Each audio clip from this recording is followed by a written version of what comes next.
지난 이야기.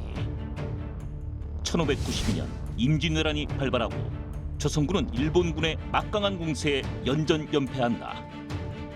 그러나 이순신 장군이 이끄는 조선 수군의 활약으로 인해 일본군은 보급에 차질을 빚게 된다.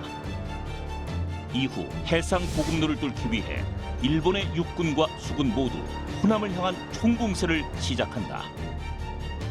한편 이순신 장군은 한산도 앞바다에서 일본군을 섬멸하기 위한 작전을 시작하는데 뉴스멘터리 전쟁과 사람에서는 일본의 야욕을 꺾은 한산대첩에 대해 자세히 알아본다.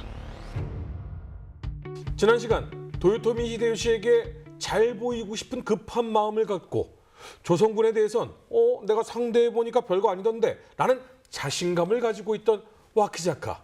그는 심리전에서도 이순신 장군에게 말려들었고요. 갈 곳은 여기밖에 없는데? 라고 하면서 지형적으로 견내량으로 진입을 합니다. 이걸 모두 알고 있던 이순신 장군께서는 승리를 원하지 않으셨습니다. 섬멸을 원하셨습니다. 맞지 않습니까? 네, 그렇죠. 섬멸인데 이제 문제는 어떻게 섬멸하느냐죠. 네. 근데 여기서 지금 문제가 어디에서 어떻게 섬멸하느냐에 어디에서가 좀 분명치가 않아요. 그러니까 일반적으로 많은 현지에서도 그렇게 설명하고 많은 연구자들은 주로 이제 지금의 통영하고 한산도 사이에 화도라고 했어요. 그런데 화도 주변은 화도만 있는 게 아니라 그 앞에 또 섬 있고 왼쪽에 또 섬 있고 이렇게 사실은 섬을 이렇게 둥글게 싸고 있어요. 그래서 아마 다들 여기가 마음에 들었던 것 같아요. 왜군이 이렇게 왔다. 그 섬 이쪽 저쪽에 조선군이 매복하고 있다. 그래서 끌어들인 다음에 이 섬에서 나오고 저 섬에서 나오고 이렇게 해서 포위 섬멸했을 것이다. 제가 볼 때는 섬을 이용해서 둥글게 포위하는 게 아니고 하객진이라는 것도 그렇지만 가운데로 몰아넣는 게 중요하다는 거죠. 네. 그렇다면은 이게 아주 고전적인 방법인데 좁은 협곡에서 빠져나올 때 네. 이제 군사 용어에 내선 기동과 외선 기동이라는 게 있는데 내선으로 움직이면 이 부채꼴의 이 호의 길이가 짧아지잖아요. 근데 외선으로 움직이면 외선이 길죠. 네. 그러면 함대가 한 줄로 나오지는 못하니까 이렇게 나오면 바깥으로 펴지게 되지 않습니까? 네. 그럼 뒤에 있고 뒤에 있는데 앞에 나온 배들이 부채살처럼 펴졌을 때 바깥에 있는 함대는 훨씬 넓게 둘러쌀 수가 있어요. 그러면 뒤에 아무리 많아도 접전 지역에서는 외선에 있는 부대가 수의 우세를 유지할 수가 있습니다. 적을 포위하게 되고. 네. 이것도 이것이지만 한산도 대첩이 가장 유명한 건 하객진을 펼쳐라. 이거 아니겠습니까? 크게 봐서는 이렇게 펼치는 거죠. 그래서 네. 좌우익으로 감싸는 진영인데 이건 두 가지 장점이 있어요. 첫째는 적을 이렇게 삼면을 감쌀 수 있고 그다음에 포격이나 이런 거 할 때는 이제 십자포화에 넣기가 좋아요. 이제 그런 점에서 이제 하객진을 펼치게 되는 건데 중요한 거는 이 하객진의 위력을 알려면 이거로 그냥 싸운 게 아니고 이게 기본 대형이고 이제부터 실제로 전투가 벌어질 때는 또 대형이 바뀌면서 격투가 되어가는 거예요. 요 과정을 안 써놓으셨어요. 근데 이 과정이 최고의 테크닉이거든요. 요거를 이해하려면 이제 어떻게 일본군과 조선군이 실제로 붙었을 때 어떻게 싸우느냐를 있는 기록을 가지고 최대한 일단 맞춰봐야 할 것 같아요. 이걸 위해서 이제 좀 옛날 얘기부터 해야 되는데 일본군은 기본적으로 백병전 중심입니다. 그러니까 육군도 막 태워요. 배에만 있다 보면 이제 싸우는 게 비슷하거든요. 총 쏘고 칼 들고 들어가고 이렇게 돼서 이걸 보통 등선 백병정성, 보통 영어로 노딩이라고 그러는데 그냥 올라타고 네네. 이렇게 하는 거죠. 여기에 반해서 조선군은 주로 이제 장병전술입니다. 그러니까 장병전술이라는 건 거리를 두고 싸우는 걸 말해요. 활이라든가 총이라든가. 그러면 이제 구체적으로 어떻게 싸우느냐? 해전에서 실제 싸우는 구체적인 전술을 결정하는 요인은 배, 전함과 무기, 그리고 요것에 조합한 전술이에요. 이 세 가지 측면에서 함께 봐야 되는데 조선의 그 일본군과의 해전술은 고려 말에서 임진왜란까지 오는데 3번의 극적인 변화기가 있습니다. 세 가지나 있어요. 어떤 것들이에요?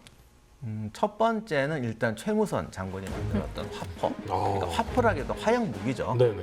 그거를 가지고 조선군이 제해권을 장악하게 되니까 여기에 맞춰서 이제 군함도 개발하죠. 근데 여기서 이제 전술 포인트가 뭐냐면 일단 우리는 장병이잖아요. 그러니까 배가 높아야 돼요. 일본군은 이제 달겨들고 우리는 활로 쏴야 되니까 성벽처럼 배가 높아야 돼요. 그게 첫 번째요. 그래야 맞추기도 쉽고 왜군이 뛰어 올라오기도 어렵게 됩니다. 네. 그런데 옛날 활하고 이게 지금의 기관총 쏘는 거하고 달라서 좀 효율성이 아무래도 좀 낭비가 되게 되죠. 네. 그러니까 앞으로 쏘는 게 아니라 배가 양쪽에서 붙어서 십자포화로 놔야 돼. 그러니까 무조건 사격은 십자포화가 기본이에요. 그래서 십자포화로 화망을 구성하고 여기에 이제 화기까지 동원해서 화통이라고 폭탄도 던지고 하면서 파괴력도 높이는 그것이 전술의 핵심이었습니다. 세 가지 핵심이 있군요. 이제 한산도 해전에서의 조선군의 화기 운용이나 이런 걸 이제 보려면은 그 전에 이제 일본 수군과 외구 흔히 이야기하는 외구들과 어떤 방식의 전투를 했는지가 이제 일부 기록에 나와 있습니다. 일본의 조총이 전래되기 전에 외구들이 이제 배 한 척을 끌고 왔는데 당시에 대목도라는 곳에서 전라자도 수군 절도사 정윤겸이라는 분이 이제 전투를 하고 그것을 장계로 올린 보고서가 있습니다. 거기에 보면은 이렇게 되어 있습니다. 일본군은 기본적으로 이제 갑옷으로 무장하고 방패를 들고 칼을 들고 이제 활을 쏘는 그러니까 이런 형태고 투사 무기를 보면은 일본은 이제 활밖에 없었던 거죠. 당시에 조총이 아직 전래가 안 됐기 때문에. 네. 그런데 당시에 이미 조선군은 이제 최무선 고려 말부터 시작해서 화기가 발달했지 않습니까? 네. 그래서 세종대에 나왔던 신기전이라든가 또 총통, 그 다음에 이제 활 이런 걸로 이제 외구를 배를 상대하게 되죠. 그러면은 우리 조선군의 입장에서는 이제 투사 무기, 활용 무기가 세 가지지 않습니까? 총통, 신기전, 활 이렇게 돼 있고 일본은 활밖에 없었던 거죠. 그래서 거기 전투 기록에 보면은 굉장히 이제 조선 수군에 비해서 외구의 선박과 싸움에서 굉장히 유리했다. 그리고 그런 이제 투사 무기가 뛰어나다 보니까 이제 자꾸 일본 외구들의 배는 이제 수세적으로 몰리고 그 과정에서 접근해 가지고 활을 쏘고 그 다음에 또 불화살을 쏘고 또 심지어는 뭐 횃불 이런 걸로 해서 태우면서 이제 결국은 이제 외구들을 섬멸했다 이런 이제 기록이 나와 있습니다. 네. 이 장면을 다른 기록을 조금 더 보충해서 전술적으로 분석을 하면 일단 장군전 같은 거 날려가지고 돛대를 부수거나 백전에 구멍을 내서 기동불능으로 만든다. 그 다음에 우리가 이제 총통이 장군전 같은 거 쏘지만 화살 같은 거 연발로 쏘고 그러거든요. 네. 이런 거 쏘고 우리가 활이 세니까 이렇게 쏘아대면 일본군이 처음에는 화살 같은 걸 쏘다가 조선군이 화력이 훨씬 세니까 엎드리게 돼요. 네. 그리고 아까 말씀드린 장군전 같은 게 배만 부수는 기능이 있는 게 아니고 네.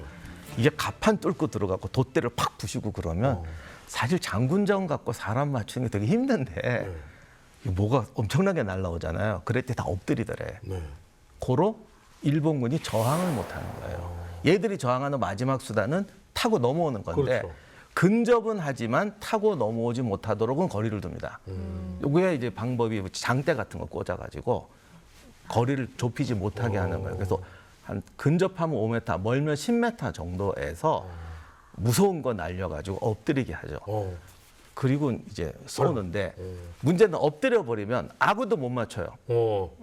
그렇다고 우리는 타고 못 들어가잖아요. 그렇죠. 그래서 아까 우리 말씀하신 대로 불을 던져요. 불 지르면 일어나죠. 그때 쏴 맞춰요.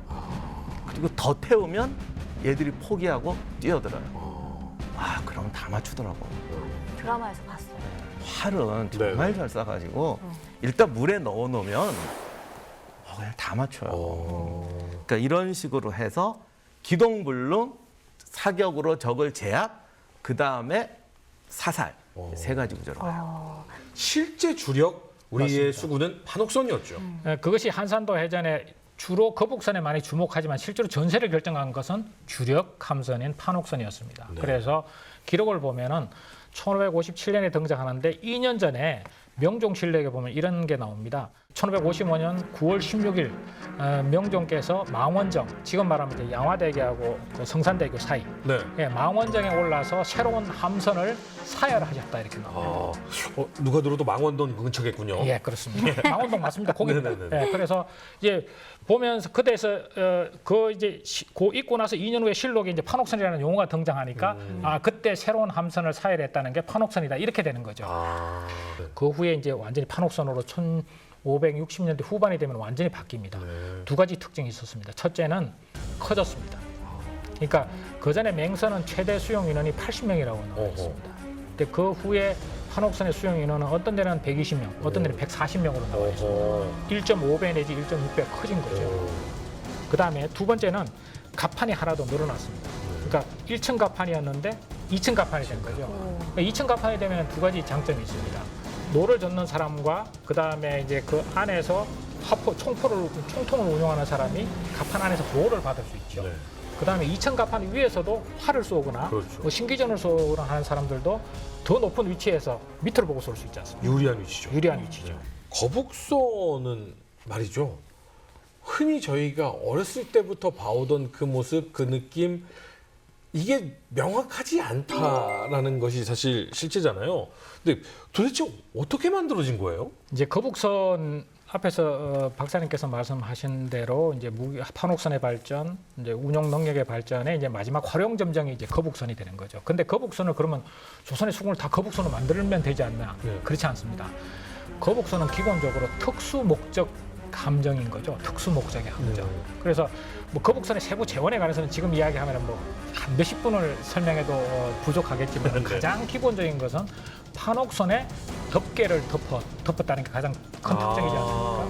그 다음에 덮개를 덮은 상태에서 그 송곳이라든가 이런 걸 위에 장치해서 등선 육박 전술, 그러니까 일본 수군의 등선 육박 전술이 불가능하도록 아예 만든 거죠.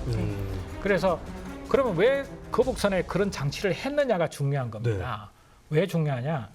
결국은 이순신 장군께서 난중일기 또는 장계에도 나왔다시피 먼저 거북선이 돌격한 다음에 이어서 판옥선이 돌격한다라고 돼 있습니다. 그러니까 우리가 통상적으로 돌격하면 그냥 부딪혀서 깨는 단파 전술이라고 생각하는데 그렇지 않습니다. 그것은 상황에 따라서 그럴 수도 있죠. 그러나 거북선은 기본적으로 화포를 주 무장으로 하는 겁니다. 대신에 위에를 덮었지 않습니까? 그리고 설사 일본 수군이 위로 올라오더라도 위에 송곳이나 이런 걸 다 박아서 올라오지 못하도록 만들지 않았습니까? 그래서 그런 장치가 있기 때문에 더 적진 깊숙이 들어갈 수 있는 거죠. 야, 이거 뭐 가슴이 약간 웅장해지는데. 근데 사실 저희가 이 얘기 나온 게 하기진 얘기하다가 나오지 않았습니까? 이제 한산해전의 현장으로 돌아가서 하객진을 펼치는 데까지 얘기를 했어요. 자, 이런 상황에서 이제 이런 전함과 무기와 전술로 무장한 상태에서 한산해전이 벌어집니다. 그래서 하객진을 펼치는데 이거는 이제 기록과 제 추정이 많이 들어간 건데 하객진이 펼쳐요. 펼치면 우리가 외선에 있단 말이죠. 그럼 저건 내선에 있고 뒤로 2겹, 3겹 좁은 데 나오고 있어요. 그러면 외선에서 수적 우위를 유지하면서 한 겹씩 벗겨내는 거죠. 그런데 이걸 어떻게 벗겨내냐는 건데 하객진이 단순히 적을 포위한 데만 의미가 있는 게 아니라 그 정윤겸의 기록에도 나오지만 우리는 적선의 양면으로 붙어서 십자포를 때려야 돼요. 그러면 하객진이 단순히 크게 몰리는 게 아니라 부분 하객진이 있을 거라는 거죠. 이들이 횡대를 쭉 가는 게 아니고 지금 기갑부대도 중대 단위가 있단 말이에요. 그리고 이순신 장군의 그 전공 보고서를 보면 만호라든가 특정한 부대 지휘관을 위주로 팀으로 소부대 팀으로 움직인 걸 볼 수가 있어요. 그러면 그 소부대 팀들이 각자 접근하면서 적을 사냥해야 돼요. 그럼 어떻게 해야 되냐? 전술의 기본, 적이 대형을 쪼갠다. 나눠서 포위해서 섬멸한다. 이렇게 해야 된단 말이죠. 하객진 상황에서 각자 기동 중대들이 들어가면서 사냥감을 노려야 되는데 이때 거북선이 먼저 돌진해서 바둑으로 치면 중요한 포인트를 끊는 거예요. 그러니까 맥을 끊는 거예요. 기가 막힌 것이 사실 아무리 거북선이 대단해도 너무 우리 것이라고 해서 막 띄워주는 거 요즘에 좀 부정적인 분들 많거든요. 근데 생각해보면 아무리 거대한 바위라도 저기 보면 구멍 톡 탁 치면 쫙쭉 갈라지지 않습니까? 이 역할을 거북선이 했다. 아니 근데 혼자서 뭐 강철 덩어리하고 백척을 깨트렸다. 사실 이런 무기는 없어요. 전쟁사에서 가장 위대한 거는 아까 우리 말씀하신 대로 주어진 무기를 가지고 전술적으로 활용하는 게 전술의 극치예요. 자, 그러면 이 고도의 능력으로 쪼개서 결국 모래로 부셔버렸습니다. 성과가 어땠습니까? 한산도 해전의 시작을 하면서 와카자키 함대의 척수가 총 73척이라고 말씀드렸지 않습니까? 그중에 이제 59척이 파괴가 됩니다. 그러니까 대선 35척, 그다음에 중선 17척, 소선 7척. 이제 나머지 이제 13척이 도망을 가는데 그중에 대선은 한 척밖에 없고요. 야. 대부분 이제 소선, 중선만 이제 도망을 가죠. 근데 여기서 이제 와카자키의 행적을 자기가 기록을 해놨습니다. 네. 기록을 해놨는데 추적을 해보면은 이제 쾌속선을 타고 도망을 갑니다. 도망을 가서 근데 도망을 가서 바로 부산진으로 못 들어가고 네. 거제도 일대 무인도에 이제 표류를 하게 됩니다. 그래서 거기서 이제 열흘 동안 그 미역, 해초만 먹고 있다가 이제 원균 장군이 이제 그 잔적 소탕 임무를 받았는데 네. 포위망을 살짝 푸는 틈을 타서 열흘 만에 부산포로 복귀했다 이렇게 나와 있고요. 그 이제 그런 고난에 또 어려움을 겪었던 걸 잊지 않기 위해서 한산도 해전이 일어났던 그날에 한해서 자기 일가들 전체를 이제 미역이나 해초만 먹게 했다고 그럽니다. 그래서 그게 뭐 최근에까지 후손들 가운데 최근에도 그런 정언이 있을 정도로 굉장히 충격이 컸던 것 같습니다. 그리고 건세 일본 국민사라는 이제 책이 있는데요. 거기에 보면은 이렇게 표현했답니다. 도요토미 히데요시의 조선 정벌에 사형 선고를 내린 해전이었다. 한산도 대첩을 통해서 임진왜란은 새로운 국면을 맞이하게 됐는데요. 인류 역사를 통틀어서 왜 이순신 장군이 가장 위대한 제독이라고 하는지 알 수 있었던 시간이었습니다. 영화를 보신 분들이야 뭐 다들 많이들 이 내용을 알고 계시겠지만 정말 몰랐던 내용을 더 알게 된 것 같습니다. 그리고 요즘 들어서요. 이 전라 우수영에 계시던 이혁기 장군에 대해서도 참 많은 분들이 재조명을 하고 계시더라고요. 여러분, 과도한 감정의 동요로 막 벅차오르는 거 이거 자제해야 됩니다. 하지만 자랑스러운 건 얼마든지 벅차오르셔도 됩니다. 오늘 마음껏 벅차오르는 하루가 아니었나라는 생각이 듭니다. 다음 시간엔 조금 더 재미있는 이야기로 돌아오도록 하겠습니다. 시청해주신 여러분 감사합니다.